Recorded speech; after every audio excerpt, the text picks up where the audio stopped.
On parle souvent des microclimats dans la nature et ici j'ai un exemple typique de ce qui se passe entre un endroit ensoleillé qui n'est pas au fond d'un creux et un endroit à l'ombre qui est dans un creux où l'air froid s'accumule.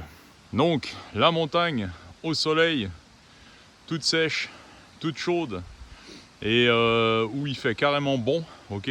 Au soleil là-bas il fait presque trop chaud. Et l'endroit qui est resté à l'ombre et qui est dans le courant d'air froid du fond du Thalweg n'a pas dégelé de toute la journée. Et même s'il est un peu au soleil en fin de journée, mais en fait ici ça caille. Là moi je suis au fond du Thalweg et vous voyez, il fait froid. D'accord, il fait environ 0, -1. Et franchement, dès que je vais sortir de là, il va se mettre à faire carrément plus chaud. Démonstration. Et vous voyez que la neige s'arrête à un endroit précis, enfin le givre plus exactement. Et là on sent littéralement qu'il fait beaucoup moins froid.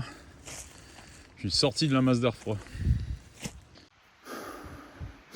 Et il n'y a plus de buée, il fait beaucoup moins froid. On a gagné 10-12 degrés. Et donc là, le fond du vallon, les parties ensoleillées évidemment sont toutes sèches.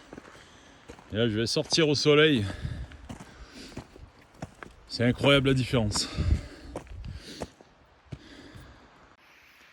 Du coup pour poser un bivouac aujourd'hui, cette nuit, là je serai carrément mieux, même si c'est pas très confortable les cailloux, je serai carrément mieux ici qu'à plat sur la piste en dessous, où il y a littéralement tout l'air froid des montagnes qui descend.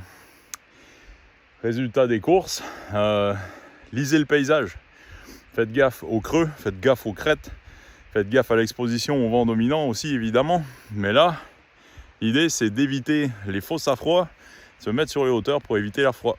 Tchuss.